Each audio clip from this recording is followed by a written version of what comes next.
Selanjutnya, kita akan membahas definisi kedua terkait dengan barisan bilangan real. Diberikan barisan bilangan real Xn dan Yn serta alfa anggota dari himpunan bilangan real, maka dapat didefinisikan sebagai berikut. Yang pertama, jika barisan bilangan real Xn ditambah dengan barisan bilangan real Yn, maka menghasilkan barisan dari penjumlahan Xn tambah Yn. Begitupun juga jika barisan bilangan real Xn dikurang dengan barisan bilangan real Yn, maka menghasilkan barisan dari Xn kurang Yn. Selanjutnya, jika alfa anggota bilangan real kita kalikan dengan bilangan real Xn, maka menghasilkan barisan dari alfa kali dengan Xn. Yang ketiga, jika suatu barisan bilangan real Xn kali dengan barisan bilangan real Yn, maka menghasilkan barisan Xn dikali Yn.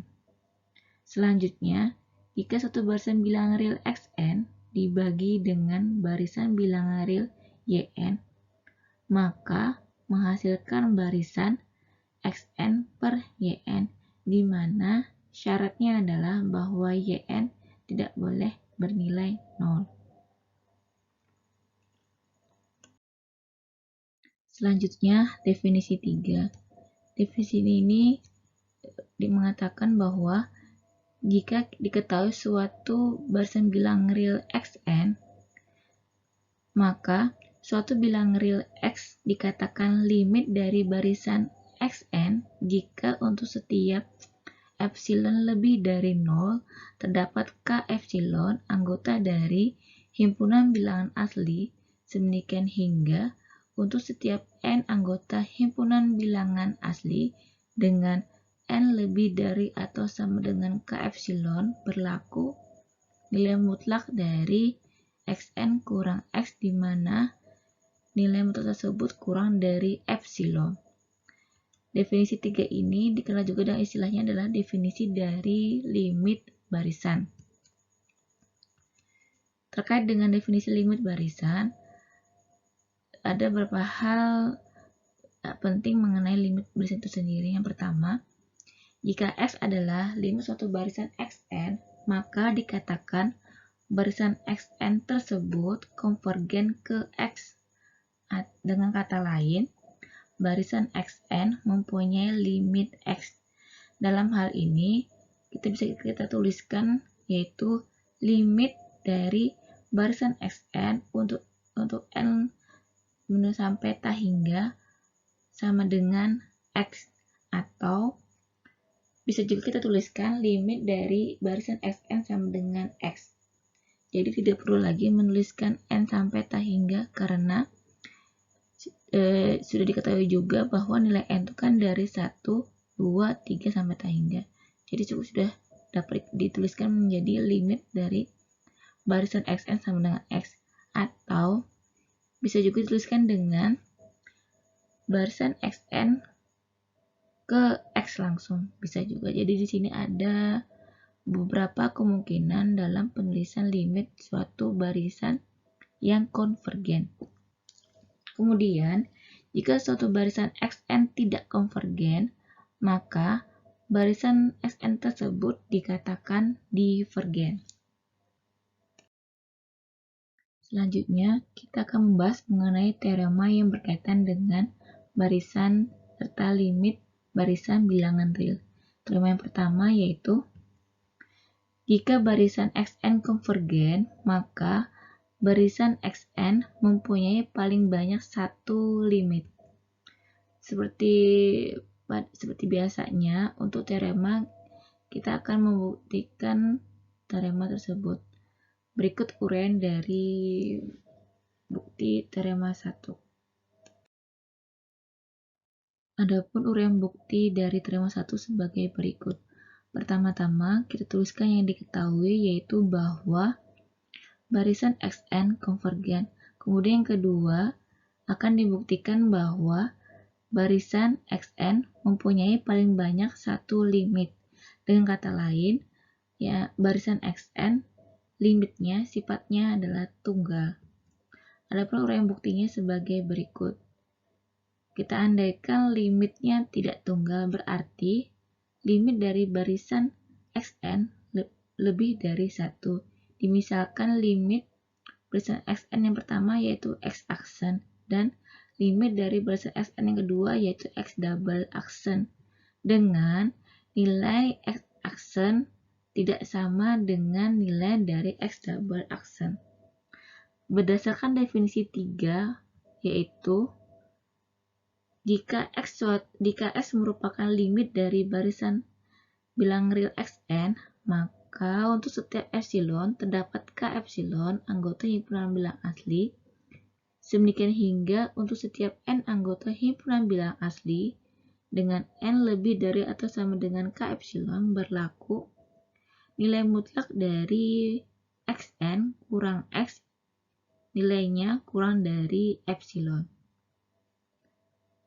Sehingga dapat kita ambil sembari epsilon lebih dari 0, terdapat k aksen sedemikian hingga nilai mutlak dari xn kurang x aksen nilainya kurang dari epsilon per 2 untuk setiap n lebih dari atau sama dengan k aksen.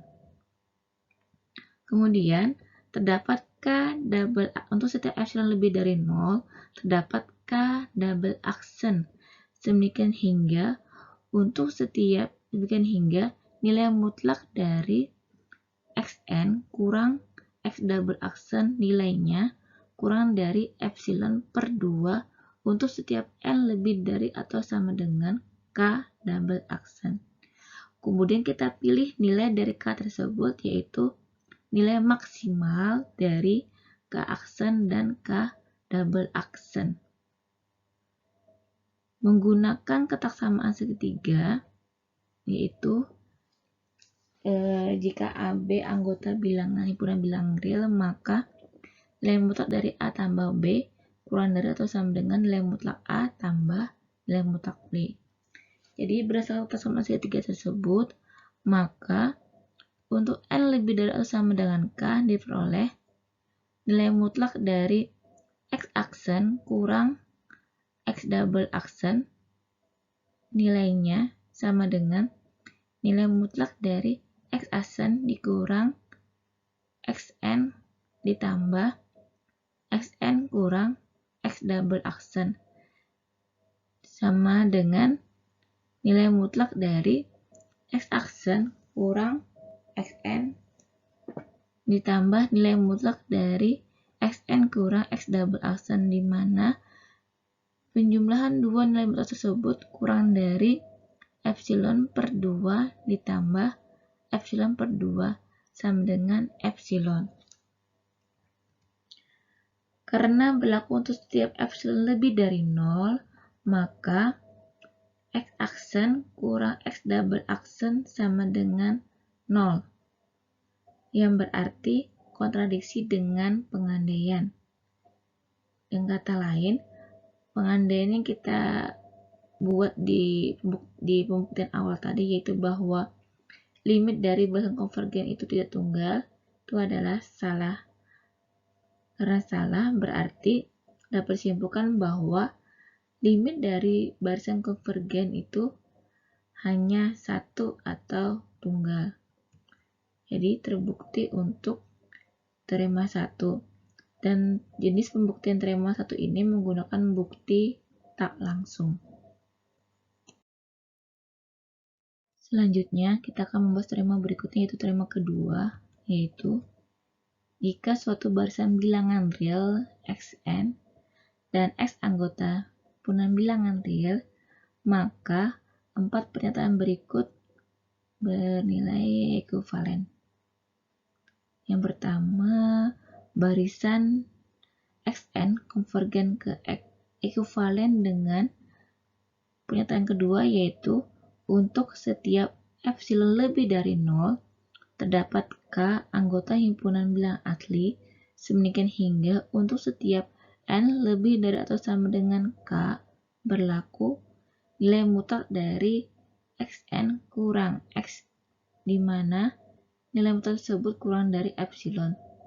Pernyataan kedua ini juga ekuivalen dengan pernyataan ketiga, yaitu untuk setiap epsilon lebih dari 0, terdapat K anggota himpunan bilangan asli, sedemikian hingga untuk setiap N lebih dari atau sama dengan K, berlaku X kurang epsilon kurang dari Xn kurang dari X tambah epsilon. Pernyataan 1, 2, 3 tersebut kevalen dengan pernyataan selanjutnya, yaitu pernyataan keempat, bahwa untuk setiap persekitaran epsilon dari X terdapat K anggota himpunan bilangan asli, sedemikian hingga untuk setiap N lebih dari atau sama dengan K, berlaku Xn anggota persekitaran epsilon dari X. Adapun bukti untuk teorema 2 ini silahkan kalian coba sebagai latihan agar kalian lebih mendalami lagi pemahaman tentang definisi dari barisan dan limit barisan bilangan real.